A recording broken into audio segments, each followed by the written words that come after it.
All right, so Unit 5 is about the periodic law. It's going to be understanding the periodic table and how different, we're going to talk about 5 different trends and how those trends change as we move across a period in the periodic table or down a group, meaning will they increase or decrease. All right, so that's what we're going to be covering in this chapter.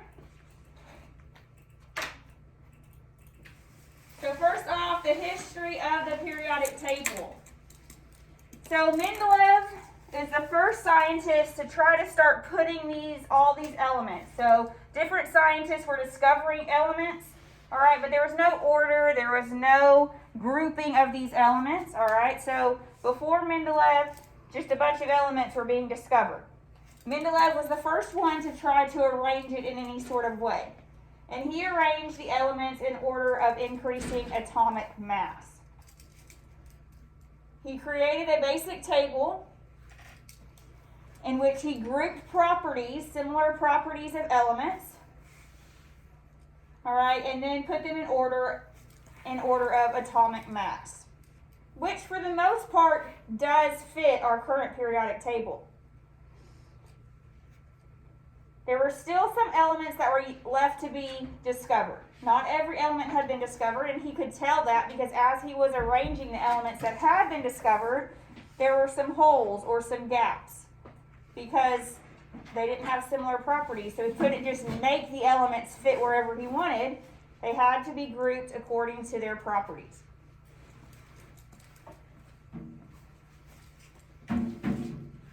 Mendeleev laid out this basic foundation of the periodic table. Moseley then came and arranged the atoms according to atomic number, which, as you know, is how the periodic table is laid out today, and according of atomic number. Every element increases by 1 atomic number.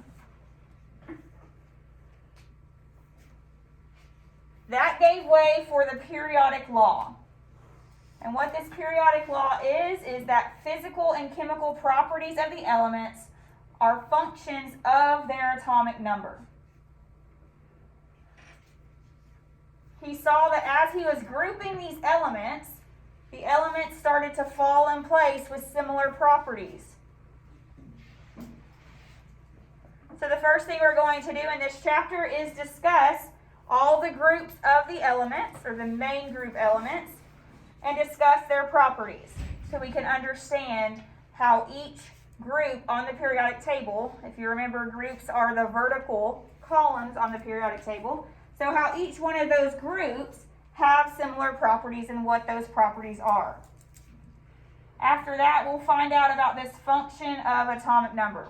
Okay, what does that mean? How do we know that they're supposed to be grouped together? There's one key fact called valence electrons that we're going to get to then in order to determine these property similarities. So Mendeleev was first by atomic mass, and then Moseley was second, came along and just refined what Mendeleev had started to make sure everything was in order by atomic number. And we know that today. As you look at your periodic table, all the elements are in order of atomic number. Everyone increases by 1 proton, which increases the atomic number by 1.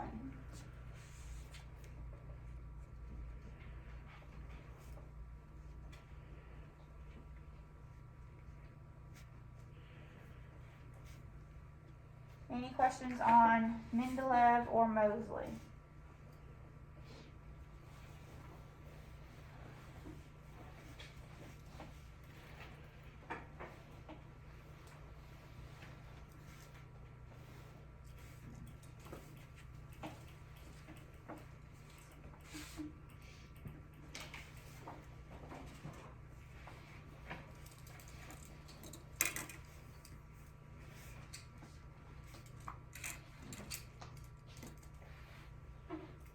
So the first elements we're going to talk about, of course, are our S block. Okay, we know our S block are the first 2 groups on the periodic table. So group 1, right here, we know that's the first group on the periodic table, is called the alkali metals. We know that. We've already discussed that. All alkali metals have similar properties. That's why they ended up being in a group together. Okay, so the alkali metals are silvery in appearance, and they're soft enough to cut with a knife. So they're still metals, but they're soft metal. The alkali metals are extremely reactive. Extremely reactive, and we'll learn why later, why these alkali metals are extremely reactive. So they're most of the time, pretty much the majority of the time, going to be found in compounds in nature. They don't want to be by themselves, so they're going to react with another element in order to form a compound because they are so reactive. All right, now this is the new topic we need to cover today. It contains one valence electron. What a valence electron is the electron in its outermost shell. So if we think about, let's do sodium. The electron configuration for sodium. So we would have 1s2, 2s2, 2p6, 3s1. That gives us the electron configuration for sodium. And remember, every time we have another energy level, we're moving farther and farther and farther away from that nucleus.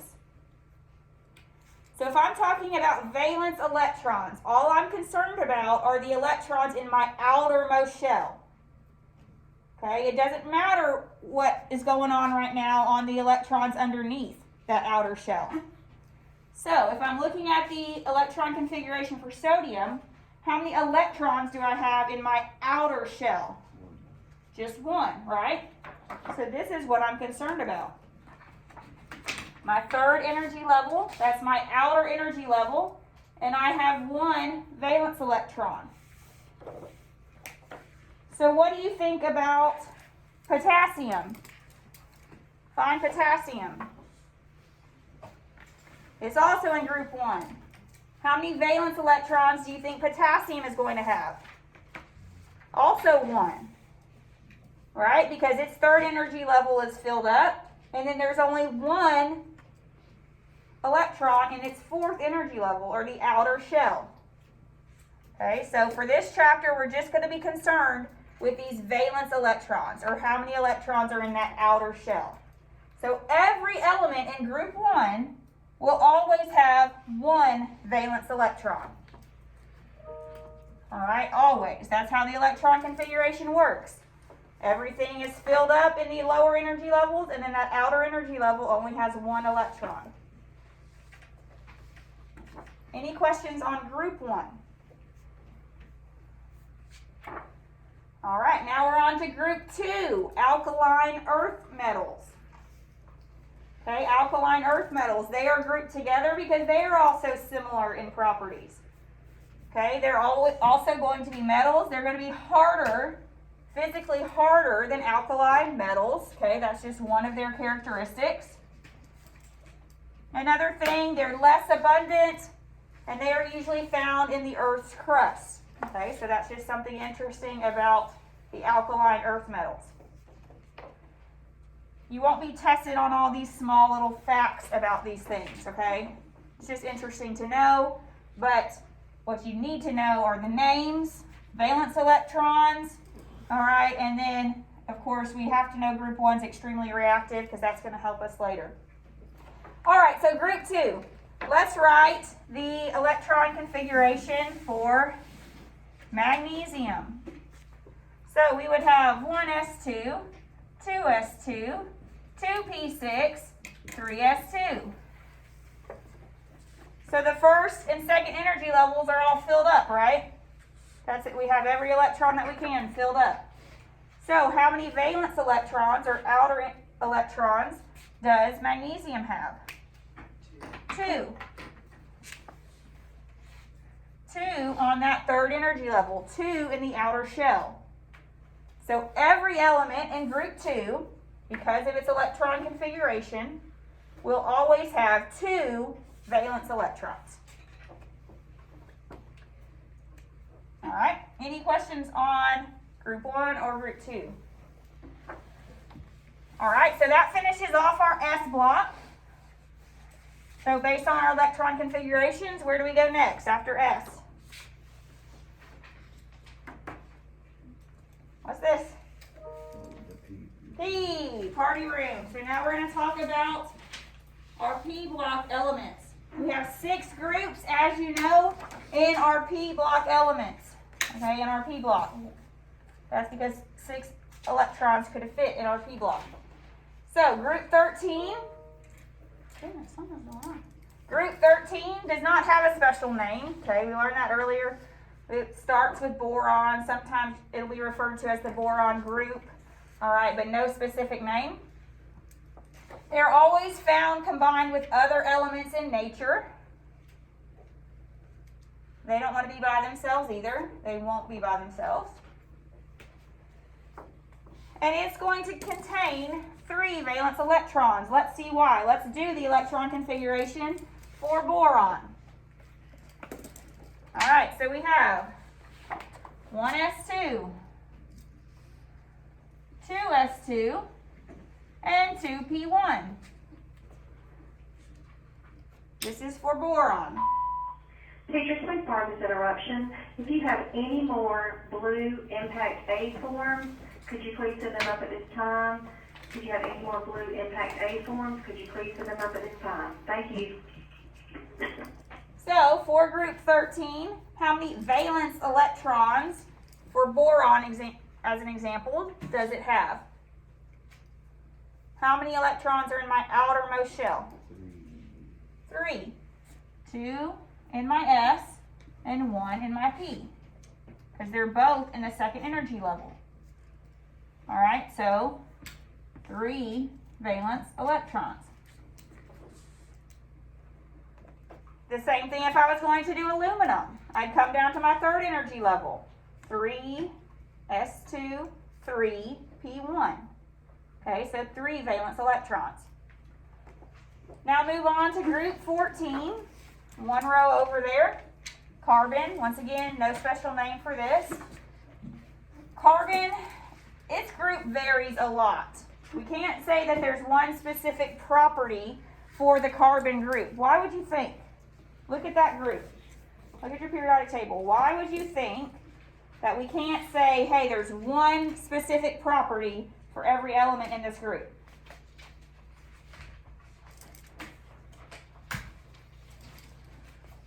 Look and see. Why do you think?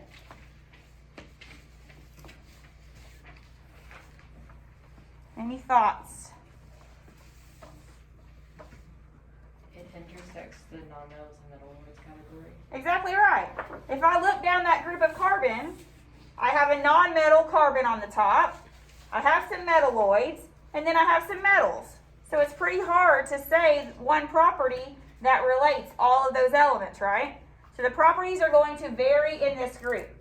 However, they all contain 4 valence electrons. So if I was going to do the electron configuration for carbon, I would say 1s2, 2s2, 2p2. Everyone agree with that? We just got done doing all this. So 2s2, 2p2. So how many valence electrons then does carbon have? 4.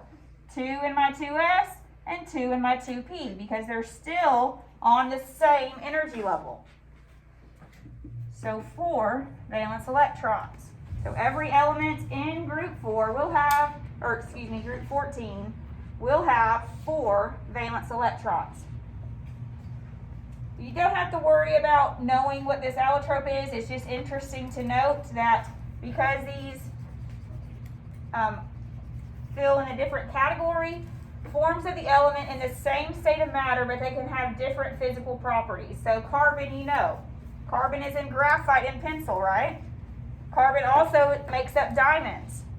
So that's one interesting thing about carbon and other elements in this group, is that they can have different isotopes and therefore different structures of the same element and have completely different properties.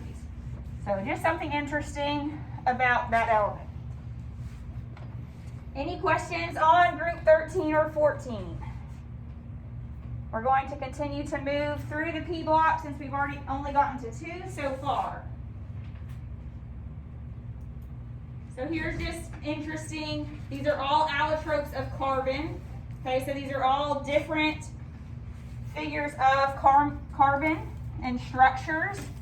You'll learn, if you ever take organic chemistry, you'll learn more than you ever wanted to know about carbon, because everything's based on carbon for that whole class. But you see different structures are made, which therefore are going to have different properties, still of the same element though. Okay, so that's just called allotropes. All right, we're going to continue on the P block. Next we get to nitrogen, nitrogen's group 15. Once again, the properties of the nitrogen group are going to vary as well, because the same thing is true. They have some nonmetals up top, then a metalloid, then metals underneath the division line. Okay, so they're going to vary. If we write the electron configuration for nitrogen, 1s2, 2s2, 2p3, we will see that how many valence electrons do those elements have? 5. Very good. So every element in group 15 will always have 5 valence electrons.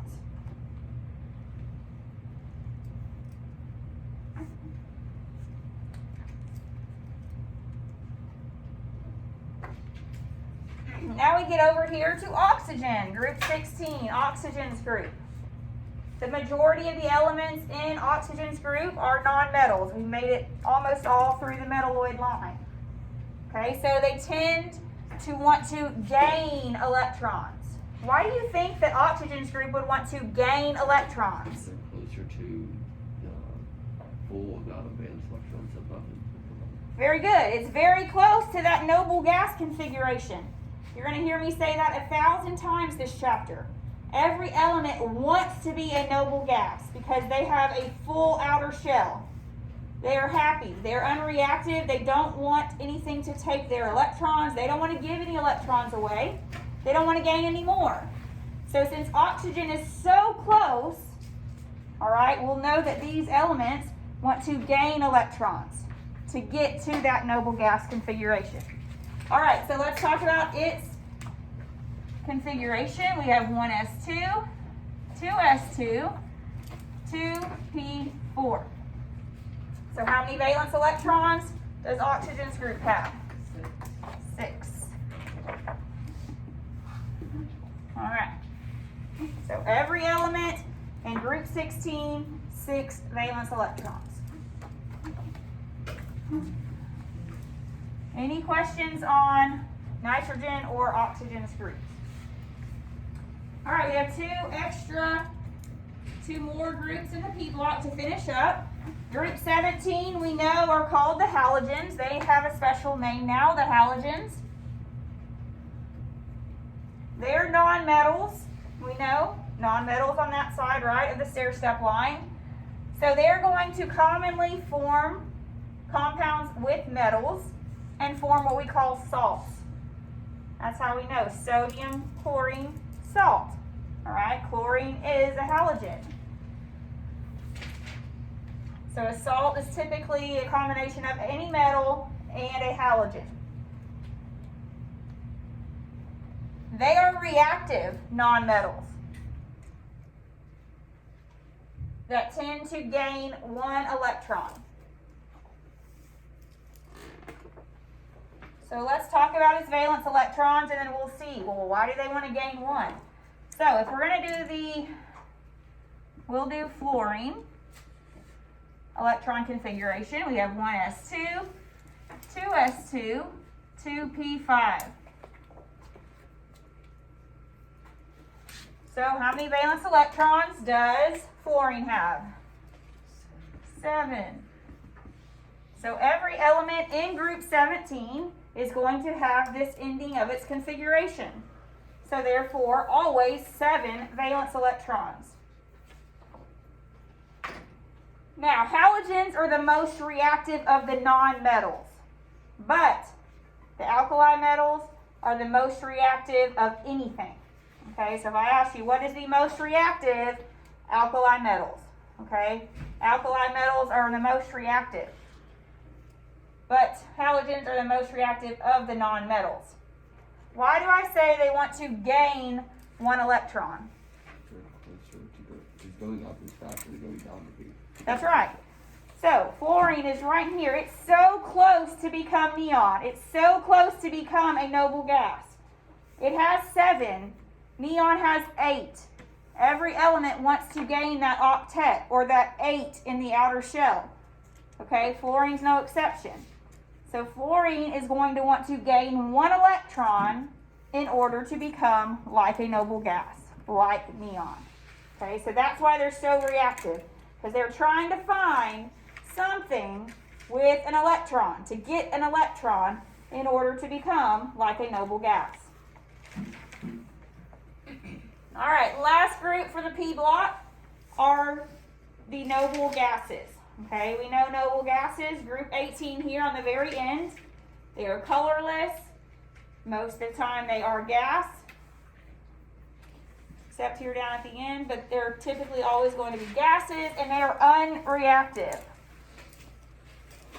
Once again, why do you think a noble gas is unreactive? Because it's got the full octet. It has its full octet. It already has all of its shells filled. Its valence shell, its outer shell is filled with electrons. It's exactly what it wants to be. So it doesn't want to react with anything else, because in order to react with another element, it either has to give up an electron or take an electron. Well, it doesn't want to do that because it's already stable, it's already happy right where it is. Okay, so noble gases, unreactive. They will make some compounds occasionally, but it's not very likely. All right, so noble gases contain 8 valence electrons. That's a full outer shell. Helium is an exception. Okay, we know helium's a noble gas, but it of course only has 2 in that outer S block shell. Okay, so helium's an exception. It wants 2, but it's still happy. Helium's filled as much as it can. Okay, so any questions on the P block? Now that we talked about